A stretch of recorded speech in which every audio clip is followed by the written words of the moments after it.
capítulo 7, versículo de número 11. Abre a sua Bíblia. No livro de Lucas, capítulo 7, versículo de número 11. Quem já achou, diga amém. Meus amados irmãos, preste muito bem atenção na palavra de Deus, para mudar a tua vida, para transformar a tua história. Diz assim a palavra do bom mestre no livro de Lucas, capítulo 7, versículo de número 11. Preste muito bem atenção, redobre a sua atenção, porque Deus já está falando desde a hora que a gente começamos este culto, esta reunião, e Ele quer falar mais ainda. Diz assim: e aconteceu pouco depois, e ele, a cidade chamada Naim, e com ele ia muitos dos seus discípulos e uma grande multidão. E quando chegou perto da porta da cidade, eis que levava um defunto filho único de sua mãe, que era viúva, e com ela ia uma grande multidão da cidade. E vendo o Senhor, comoveu-se de íntima compaixão por ela, e disse-lhe: não chore. E chegando-se, tocou o esquife, e os que o levavam pararam. E disse: mancebo, a ti te digo, levanta-te.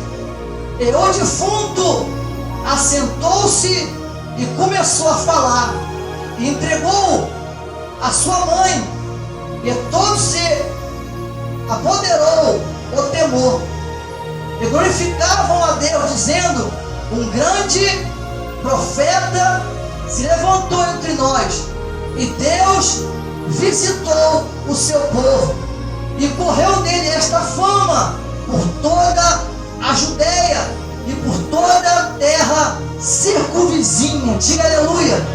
Meu amado irmão, preste muito bem atenção. Que palavra gloriosa, que palavra forte desta noite de libertação.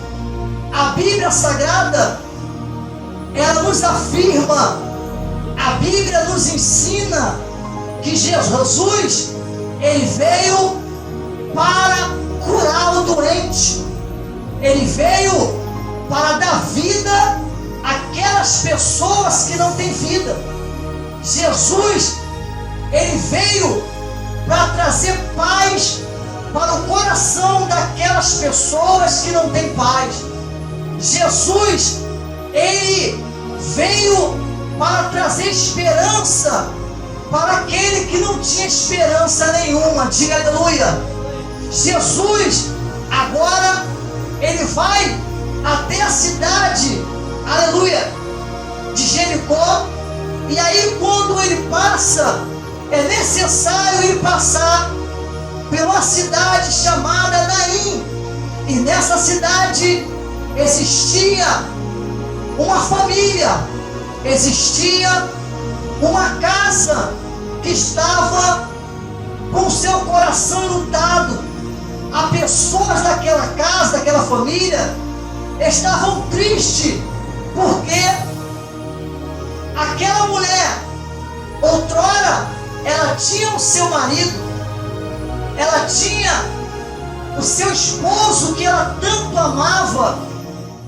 Outrora, esta mulher de Naim, ela tinha o homem a qual ela amou, casou-se com ele, e este homem era o provedor da casa desta mulher, e ambos viviam felizes, ambos viviam se amando, se respeitando. Aquele homem amava muito aquela sua esposa, e a sua esposa amava e respeitava o seu marido, e parecia que tudo estava perfeito, até que de repente este homem, ele vem a falecer. A Bíblia Sagrada não vai dar detalhes do que este homem morreu. A Bíblia não vai dar detalhes quantos anos esse homem tinha e quanto tempo ele tinha de casado. A Bíblia vai dizer que o marido desta mulher, que morava na cidade de Naim, ele morreu. E quando ele morre, a mulher fica sem saber o que vai fazer.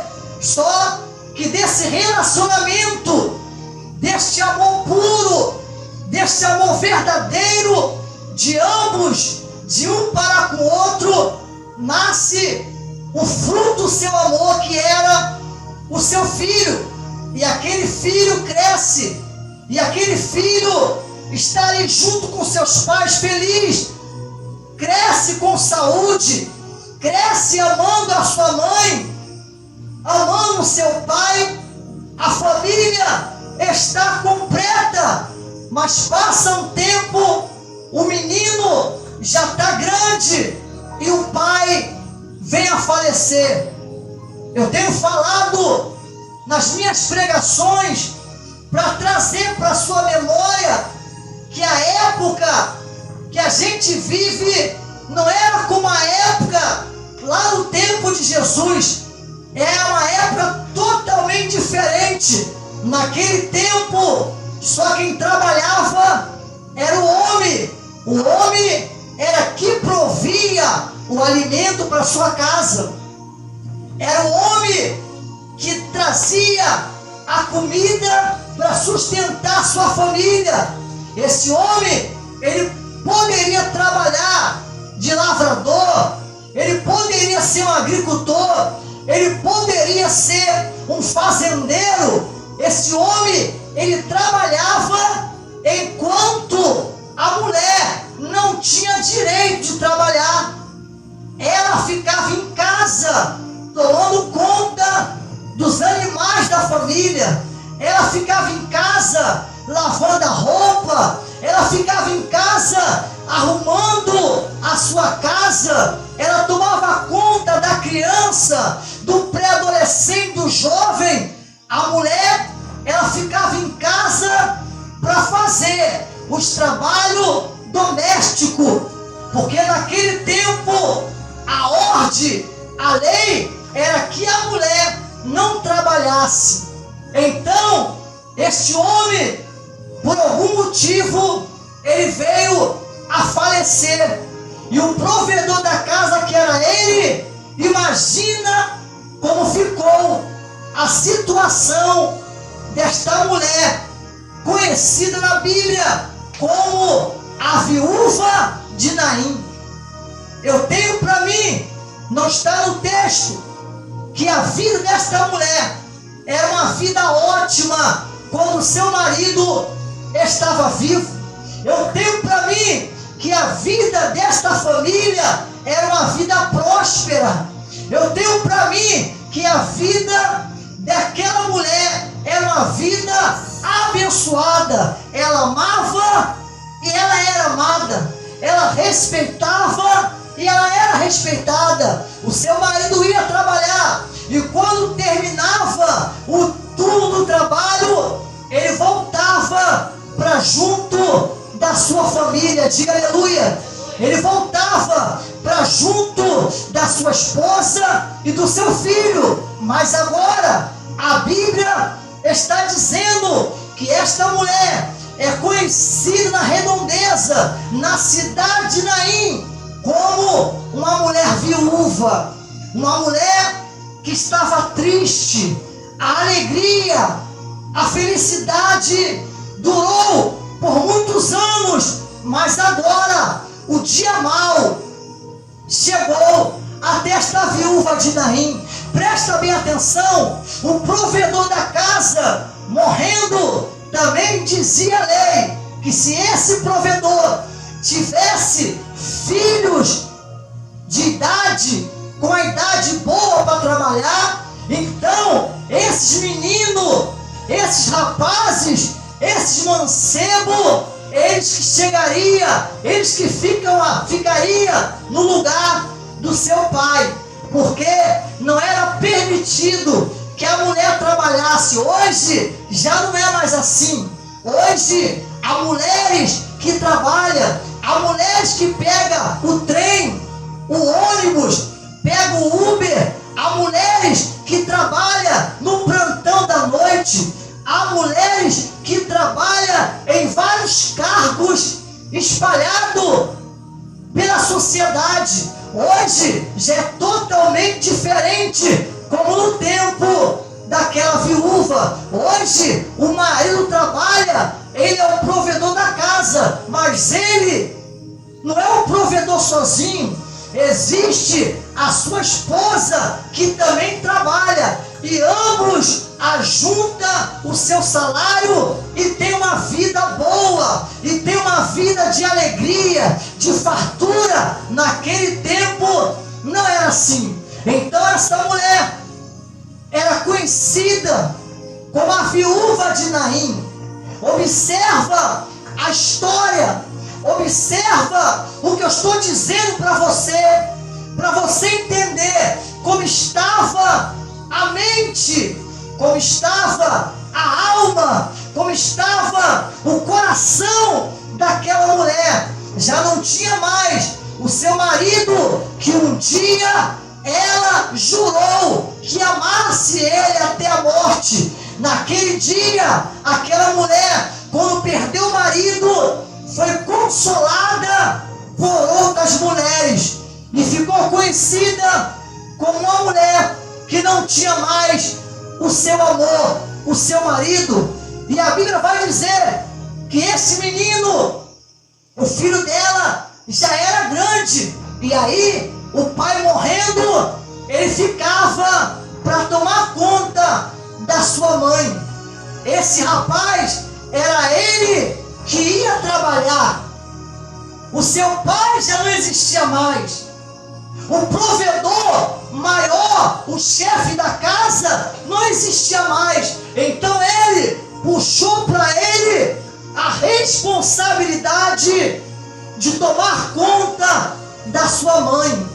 Era ele que ia para o campo, era ele que ia trabalhar para trazer o sustento. E assim a vida daquela mulher começou a dar uma respirada. Ela não tinha o marido, mas ela tinha o filho que agora estava tomando conta dela. A Bíblia não relata a idade nem do marido, nem da mulher e nem do filho, mas a Bíblia relata que esta mulher era uma mulher viúva. E a mulher, quando se tornava uma viúva, ela sofria muito, principalmente se ela não tivesse filho nenhum. Ela dependeria de parente, ela estava dependendo de vizinho. Se ela não tivesse filho nenhum e ela fosse viúva, a lei dizia que ela não deveria trabalhar, somente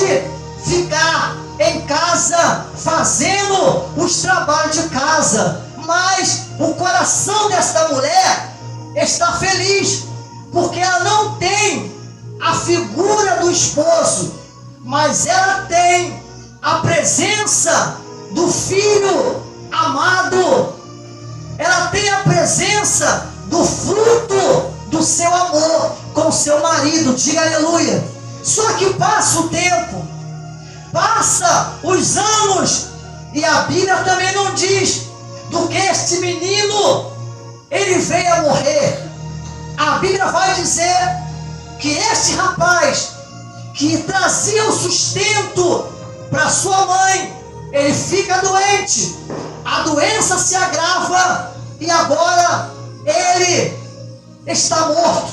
Jesus vai para a cidade, ele prega nas outras cidades vizinhas.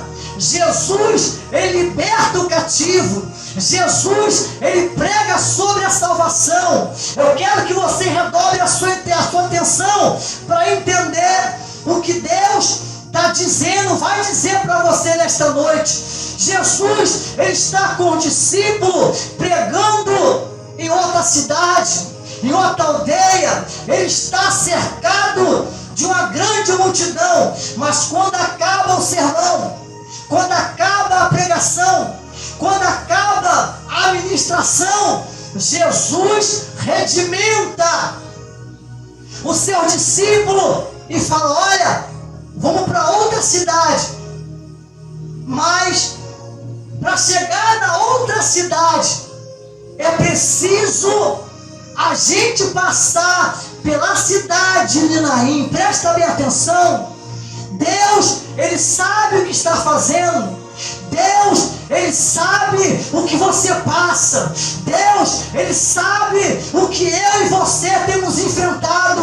É por esse motivo que nesta noite ele te trouxe a este lugar, porque ele quer mudar a tua história, ele quer transformar a tua vida, ele quer transformar o teu casamento. Deixa Deus agir na tua vida. Diz a Bíblia Sagrada que quando Jesus vem alegre, porque lá na outra cidade ele curou o coxo, lá na outra cidade ele libertou o cativo. Mas quando ele entra na cidade de Naim, quando ele olha na sua frente, ele vê uma multidão e todos estão cobertos de preto. Preto, você sabe que é luto. E naquele tempo as pessoas levavam a sério o luto. O luto naquele tempo, a pessoa que estava enlutado, com seu coração triste porque perdeu alguém, a pessoa que ficava 3, 4, 5, uma semana triste, vestido de preto, e todo mundo olhava e falava: aquela pessoa perdeu alguém, porque aonde eu vejo ela está de preto, está triste. Quando Jesus olha, ele vê uma multidão vindo no caminho, e quando vai chegando mais perto, Jesus, ele vê um jovem rapaz dentro do esquife. Pastor, o que é um esquife? Hoje, no século 21, eu e você conhece como caixão, como urna, aonde coloca o defunto para sepultar. Naquele tempo não era assim, só tinha caixão quem tinha dinheiro, só tinha urna quem tinha condição para mandar os marceneiros fazer na medida da pessoa que morria. Mas o pobre, ele não tinha caixão, era carregado no esquife, e o esquife era 2 madeiras, uma na direita e outra na esquerda, enfiado no lençol. O lençol fazia espécie de uma rede. As pessoas colocavam as ataduras no defunto e colocavam ele no esquife para levar para ser enterrado. Quem está entendendo, diga amém. Quando Jesus olha, ele vê as pessoas chorando. Quando Jesus olha, ele vê as pessoas pranteando, e o jovem rapaz deitado no esquife. E aí, 4 pessoas carregando o esquife. Olha o que Jesus, ele vai fazer. Quando ele olha todo mundo chorando, ele já conhece a história desta viúva. Por que, pastor, ele conhece? Deus conhece tudo.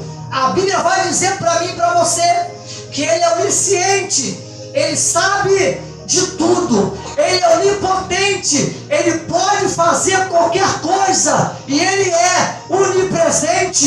Ele está aqui nesta noite para te abençoar. Mas se tiver alguém lá na África clamando ele, lá também ele está. Diga aleluia. Se tiver alguém nos Estados Unidos da América clamando ele, ele também está. Se tiver alguém na China chamando por ele, lá também ele está. Quando ele bate o olho naquela mulher, ele olha e vê que não é um sofrimento, é dois sofrimentos.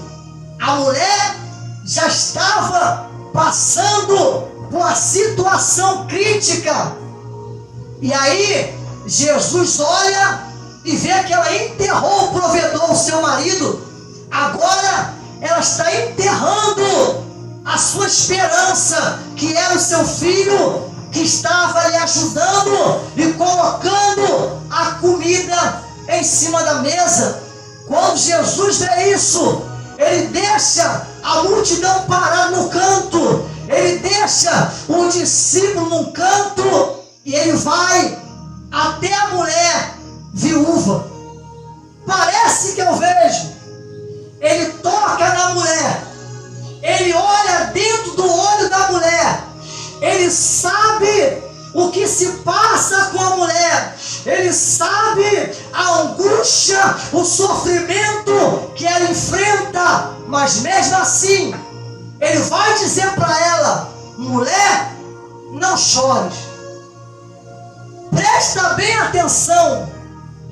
Ele vai dizer para uma mulher que perdeu o marido, está enterrando o seu filho. O que ele vai dizer? Mulher, não chore. Como é que pode você falar para alguém que está enterrando os seus sonhos não chorar? Como é que pode você falar para uma mulher que enterrou o seu marido não chorar? Como é que pode você falar para alguém que perdeu o trabalho não chorar? Mas Jesus, quando ele fala isso, ele fala com a consciência plena que aquele, eu disse, aquele que está no esquife não vai ser enterrado. Diga aleluia.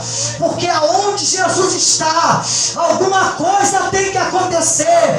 Quando Jesus fala, o diabo tem que ir embora. Diga aleluia.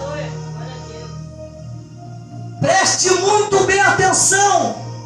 Ele fala com a mulher, as pessoas em volta olha e ninguém sabe quem é este homem, ninguém conhece ele, ninguém sabe de onde ele veio. E parece que eu vejo algumas pessoas próximas da mulher dizendo: quem é o Senhor para falar para ela não chorar? Da onde o Senhor é? Se eu não conhece ela, o Senhor não sabe a dor que ela tem. Ela não tem somente uma dor, ela tem duas. Mas as pessoas, eu estou conjecturando, as pessoas que não conheciam quem era Jesus, diga aleluia. As pessoas que não sabiam que aquele tinha autoridade no céu, na terra e debaixo da terra. Você ainda não conhece quem é Deus. Deus não é limitado a nada. Deus não é limitado a ninguém. Ninguém manda em Deus. Diga aleluia. Diz a Bíblia que Jesus primeiro fala com a mulher e depois ele vai tocar no esquife. Outra coisa que eu quero que você aprenda: um judeu nato, um judeu naturalizado, a lei dizia que ele não poderia colocar a mão e nem chegar próximo de ninguém morto e nem de animal. Mas Jesus sabia da lei dos homens. Mas Jesus vai cumprir a lei divina. Ele vai tocar no esquife. E quando ele toca no esquife, aqueles que carregavam o rapaz para. Todos estão olhando para um defunto dentro do esquife. Estão se perguntando o que vai acontecer. Porque este homem parou o cortejo. O que este homem está fazendo? Não está vendo que a mãe está sofrendo? Mas Jesus, Ele sabe o que vai fazer na sua vida. Não se preocupe, não fique aterrorizado, não fique espantado. Jesus te trouxe aqui, Ele está trabalhando em favor da tua casa. Ele sabe o que você precisa. E quando Jesus para o cortejo fúnebre, Ele vai dizer: mancebo, levanta-te, que traduzido em português está falando: jovem, levanta-te. E aquele que saiu de casa morto, diga aleluia. Aquele que foi enrolado para ser levado, sepultado, agora a morte que estava arrastando ele para a sepultura vai ter que sair, porque o dono da vida chegou. Deus quer te dar vida. Deus quer te dar vida. Deus quer te dar paz. Deus quer que a tua casa esteja paz. Deus quer te dar um casamento de alegria. Diga aleluia, diga glória, exalte o nome soberano do Filho de Deus. E diz a Bíblia Sagrada, meus irmãos, que o menino levanta e começa a conversar. E Jesus chama a mãe dele e vai dizer: está aqui o teu filho. Deus poderoso, Deus tremendo. Nem a morte para o agir de Deus, nem os demônios para o agir de Deus, nem a doença para Deus, nem a macumba para Deus. Nada para o poder de Deus. Aleluia. Eu quero que você entenda que talvez você entrou aqui morto, você entrou aqui frio, desanimado, desanimada. Quem sabe tem alguém do outro lado que estava enterrando os seus sonhos. Disseram para você que você nasceu para sofrer. Mentira. É porque você ainda não teve encontro com o homem da mão furada, que ele muda a tua história. Diga aleluia. Talvez disseram que o seu filho não vai sair da marginalidade. Mentiram para você. É porque você ainda não teve encontro real e completo com Deus. Porque o dia que você tiver, a tua história muda para melhor. Diga aleluia. Diz a Bíblia, para a gente terminar, diz a Bíblia Sagrada, que o menino levanta e Jesus entrega o menino vivo na mão da mãe. E a esperança daquela mulher se acendeu, a alegria daquela mulher se acendeu. Ela abraça o filho e as pessoas que estavam em volta, elas olham para Jesus e vai dizer: um profeta habitou no meio de nós e Deus visitou o seu povo. Ei, Deus nunca te abandonou. Deus nunca vai te abandonar. É o ser humano que abandona Deus. É o ser humano que rejeita Deus. É o ser humano que rejeita a palavra de Deus. Mas Deus sempre está de braços abertos, te dando todo dia oportunidade para você voltar para Ele. Porque somente Ele pode mudar a tua história. Diga aleluia. Somente Deus pode transformar o teu viver. Somente Deus pode trazer para a sua vida aquilo que ninguém consegue trazer. Por esse motivo, é necessário você ter um encontro com Deus. É necessário você largar este mundo e abraçar a fé em Jesus Cristo. É necessário e primordial você entregar o seu caminho, a sua vida, a sua família, os teus sonhos, os teus projetos na mão de Deus. Diga aleluia. Quando você faz isso, Deus, Ele realiza o milagre em favor da sua vida. Esta foi a palavra que Deus colocou no meu coração. Deixa eu falar algo interessante, principalmente para as pessoas das nossas redes sociais e principalmente para o YouTube. Daqui a pouco eu estarei com todos vocês no grande propósito da oração da meia-noite.